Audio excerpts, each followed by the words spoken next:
C'est inadmissible, la Fédération française souhaite ouvertement nous voler Elias Benseghir qui a choisi le Maroc et qui a déjà disputé 2 matchs avec notre équipe nationale. Aujourd'hui, on va revenir sur cette information qui tourne beaucoup et je vais surtout vous expliquer pourquoi Elias Benseghir restera avec le Maroc et ne choisira pas la France. Je vous invite à rester jusqu'au bout de cette vidéo parce qu'on va évoquer également d'autres informations. Comme d'habitude, juste avant qu'on commence avec cette vidéo, si ce n'est pas fait, je t'invite à t'abonner, à liker et à commenter cette vidéo et un très grand merci à l'ensemble des personnes qui feront ça. Premièrement, au niveau de l'information, ce qu'on nous dit, c'est que la France souhaiterait faire changer d'avis Elias Benseghir qui a choisi de représenter les Lions d'Atlas. Et donc la France a utilisé plusieurs moyens et plusieurs actions pour faire en sorte que le joueur choisisse directement les Bleus. La première des choses, c'est qu'ils ont tenté via Thierry Henry de convaincre le joueur de rejoindre la France, notamment pour disputer les Jeux Olympiques de 2024. On sait à quel point ça peut être quelque chose de très prestigieux, mais malgré ça, Benseghir l'a toujours dit, son choix de représenter le Maroc et les Lions d'Atlas est tout simplement définitif. Donc la première des choses, c'est que je trouve que c'est extrêmement irrespectueux de la part de la France de vouloir récupérer un joueur qui a dit de façon factuelle qu'il souhaitait représenter les couleurs du Maroc. C'est-à-dire qu'il l'a dit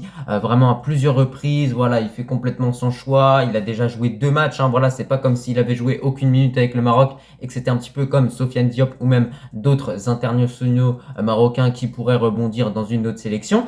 Là, il a joué 2 matchs, le gars. Et en plus de ça, il a cité à plusieurs reprises la FFF lorsqu'il a pu être interrogé en disant que la FFF souhaitait justement le garder. Et ben là, pour le coup, du coup, on a la FFF qui tente de forcer et qui tente de faire en sorte que le joueur change d'avis. Logiquement, lorsque le joueur que tu convoites choisit une sélection, tu le laisses partir et tu te concentres sur d'autres dossiers ou d'autres tâches que tu as tout simplement à faire. Et bah non, là pour le coup, la France tente de façon désespérée, hein, clairement de forcer tout simplement Benseghir à changer d'avis. De plus, ce que je trouve très culotté, c'est que la France du coup veut se pencher sur un joueur qui est tout simplement musulman, et on sait à quel point en Ligue 1 clairement, que ce soit en Ligue 1 ou en équipe de France, les musulmans ils sont pas respectés. Ah, ils sont pas respectés du tout. C'est-à-dire que tu vois des mesures qui sont prises, qui sont complètement idiotes, empêcher les joueurs de jeûner, franchement ça c'est une honte totale.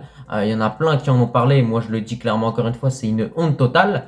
Donc pourquoi tu viens toquer à la porte de Benseghir quand il te sort des passes décisives contre Metz, quand il te sort quelques petites bonnes performances, quand tu vois qu'avec le Maroc, le gars il excelle. Ah franchement il excelle. Et ça c'est la principale raison pour laquelle la France ils veulent récupérer ce joueur-là. Parce que sur la génération des 2005, je pense que c'est un des joueurs les plus prometteurs. Voilà, c'est un des joueurs les plus prometteurs. Donc hamdoulillah, on remercie le président de notre fédération, Walid Regragui. Ils ont fait le taf, ils ont bouclé la chose. Et maintenant on sait que Benseghir va rester avec le Maroc, ça c'est une certitude. Désormais, sachez une chose, Benseghir ne changera pas d'avis quant à son choix de nationalité sportive. D'après Anas Izem, qui est un journaliste très proche de la fédération, ses proches l'ont dit, le choix de Benseghir est tout simplement définitif. Donc c'est-à-dire que s'il a choisi le Maroc, il va rester avec le Maroc. D'autant plus que, juste imaginez-vous une seule seconde si le gars il a choisi le Maroc au début puis qu'il part avec la France. C'est-à-dire que le gars, on va le renier mais complètement. Il peut plus venir au Maroc. Enfin voilà. Vous savez comment on fonctionne nous en tant que supporters, parce qu'on est 40 millions de tacticiens. On est à fond sur le football et c'est sûr que voilà, ça nous ferait pas plaisir de voir un joueur qui nous a pas choisi au final se rendre dans notre pays. Donc la réalité elle est là. Maintenant, ne vous inquiétez pas, c'est sûr, Benseghir, voilà, c'est ses proches qui l'ont confirmé, va rester avec le Maroc. Ses 2 proches sont d'origine marocaine, hein, je pense qu'ils n'ont absolument rien à donner de plus à la France, à part le fait que l'Autriche joue à Monaco, c'est tout au final. Donc maintenant, il a pondu 2 belles performances avec le Maroc, contre la Mauritanie et contre l'Angola, qu'on le laisse s'il vous plaît tranquille en club. Qu'à Monaco, on n'impacte pas son temps de jeu. Moi, c'est tout ce que je veux. Regardez du côté du Real Madrid, Brahim Diaz, il est énormément respecté. Voilà, c'est-à-dire que sa marocanité, on la respecte à 100%. C'est pas comme le FC Barcelone qui fait des pressons Lamine Yamal ou même d'autres joueurs. Non, non, le Real Madrid, c'est un club respectueux. On espère que Monaco le sera également. D'ailleurs, par rapport à tout ça et toutes ces histoires de péripéties, de rumeurs comme quoi il pourrait choisir la France, ce serait vraiment bien que Benseghir explique via une story ou simplement via une photo qui nous fait comprendre indirectement qu'il a choisi le Maroc et que c'est totalement définitif.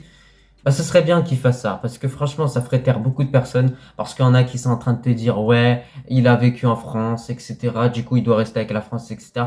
Mais dites-vous une chose, est-ce que Elias Benseghir, il a choisi de naître en France? Est-ce qu'il a choisi de vivre ici?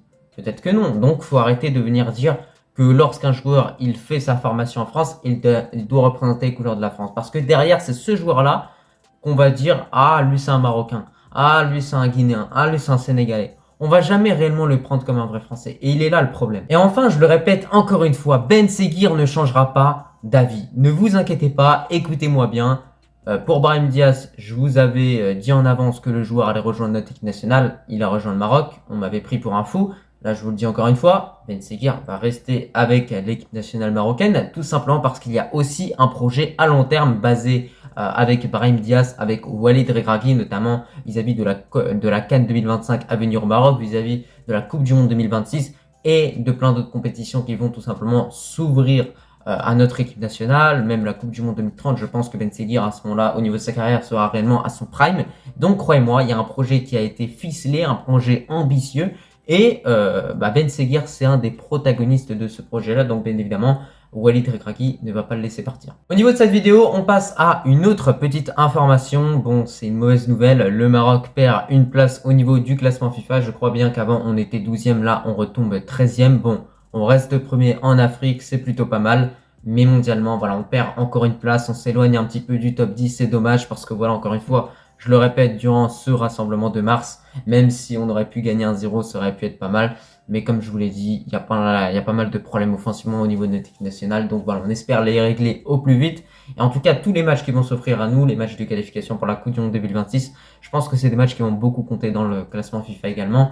Et on doit tout simplement s'imposer pour directement se placer en tête de notre groupe au niveau de ses qualifications pour la Coupe du Monde 2026. Et sinon, autre petite information à prendre en compte, on a tout simplement Bilal Al-Khanous qui intéresse Leipzig. Alors ce que j'en pense, c'est que c'est très positif. Moi, je l'incite à rejoindre cette équipe de Leipzig qui est vraiment une très bonne équipe pour développer un jeune joueur qui va avoir des qualités. Il y en a qui ont vraiment très bien évolué dans cette équipe-là. Werner, Xavi Simons, etc. Plein de jeunes joueurs. Donc, moi, je lui dis, franchement, c'est, je pense, le club idéal dans lequel il doit aller. Et il faut voir ce que ça va donner. N'hésitez pas à me dire en commentaire ce que vous en pensez également, de revenir sur tout ce que j'ai pu dire au niveau de Ben Seguir.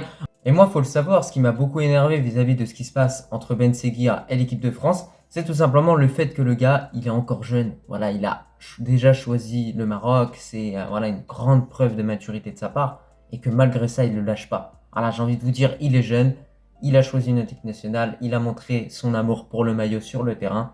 Maintenant, laissez-le tranquille. Voilà, tout simplement. Concentrez-vous sur d'autres projets. Pour le projet Mohamed Ali Show, je pense qu'on va encore vous foutre une pilule, hein, clairement, à la Fédération française. Je pense qu'également sur d'autres binationaux marocains, enfin franco-marocains, je pense qu'on va aussi vous foutre des pilules comme on le fait à l'Espagne. Donc voilà, tranquille.